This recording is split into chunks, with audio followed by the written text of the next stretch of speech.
नमस्कार दोस्तों, स्वागत है आपका हमारे चैनल बुद्धा मार्गदर्शन में। दोस्तों, अगर आप भी चाहते हैं कि आपके मन में आने वाले गलत विचार हमेशा के लिए दूर हो जाएं, तो हमारी वीडियो को अंत तक जरूर देखें। दोस्तों, हम नहीं चाहते, लेकिन फिर भी हमारे मन में गंदे ख्याल आते रहते हैं। लेकिन क्यों? मन हमारा सबसे बड़ा मित्र है और मन ही हमारा सबसे बड़ा शत्रु है। जब हम अपने मन के अनुसार चलते हैं तो मन हमें भटका देता है, और जब हम मन को संतुलित कर लेते हैं तो हमें जीवन में सब कुछ मिल जाता है। हम अपने मन में आने वाले गंदे विचारों को रोकने की कोशिश करते हैं, लेकिन जितना हम रोकते हैं उतने ही अधिक ये विचार हमारे अंदर प्रवेश करते हैं। तो दोस्तों, अगर आप भी चाहते हैं कि आपके अंदर के गलत विचार हमेशा के लिए दूर हो जाएं, तो हमारे चैनल को सब्सक्राइब जरूर करें।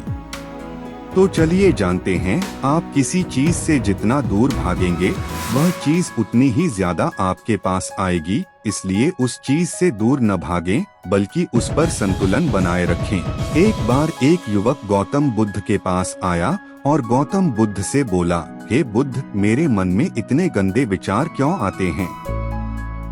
मैं नहीं चाहता कि मेरे मन में गंदे विचार आएं, लेकिन वासना के विचार हमेशा मेरे मन में चलते रहते हैं और मैं उनके बारे में सोच सोच कर बहुत परेशान रहता हूँ। ये सब सोचने में मेरी ऊर्जा और समय बर्बाद होता है, और इन्हीं सब विचारों के कारण मैं कभी कभी शांत नहीं रह पाता और हमेशा महिलाओं को देखकर मोहित हो जाता हूँ।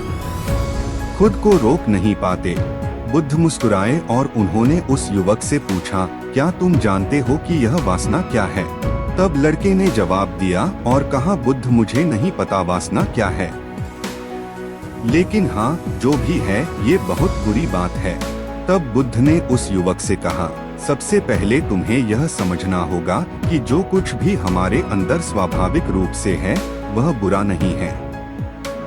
इसकी हमारे जीवन में किसी न किसी रूप में आवश्यकता पड़ती है। वासना कोई बुरी चीज नहीं है। यह हमारे मन की एक भावना है जो हमें किसी न किसी चीज की कमी का एहसास कराती है, और फिर हम उस चीज को पाने के लिए उस चीज की ओर आकर्षित हो जाते हैं। जैसे अगर आपके पास पैसे की कमी है तो आपके मन में पैसे पाने की इच्छा होती है, वासना जगेगी। इसका मतलब यह नहीं है कि वासना बुरी है, बल्कि यह हमारे मन की एक तरह की जरूरत का एहसास है, और जब यह जरूरत शारीरिक होती है तो हम इसे काम वासना कहते हैं। युवक ने गौतम बुद्ध से कहा, बुद्ध, मैं वासना का अर्थ तो समझ गया, लेकिन आप ही बताइए कि यह कहाँ से आती है और कैसे आती है।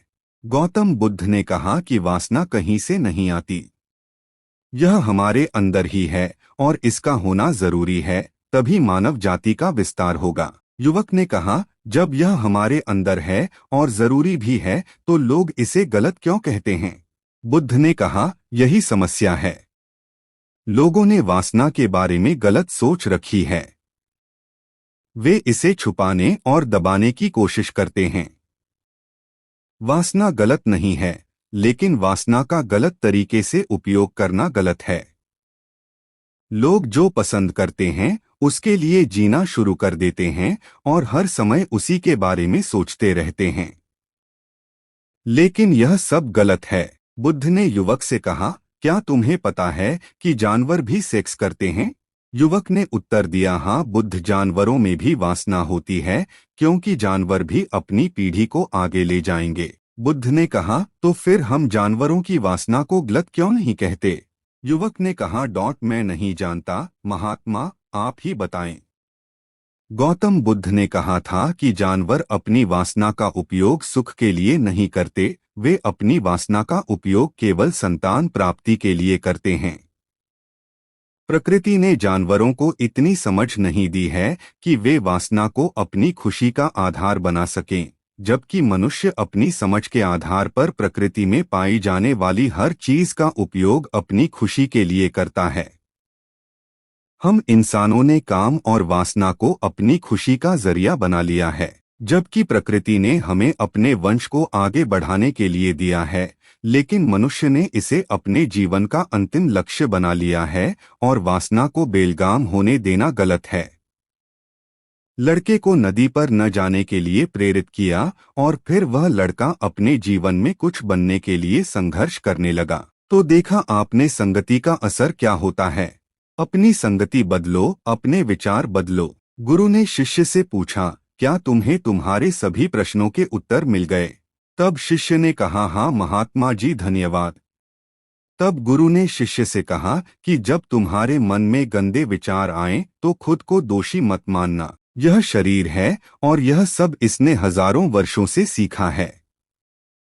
यह सिर्फ आपके सोचने या शपथ लेने से टूटने वाला नहीं है, बल्कि आपके पास वह शक्ति है, वह ऊर्जा है जिसका आपको संतुलन में उपयोग करना है।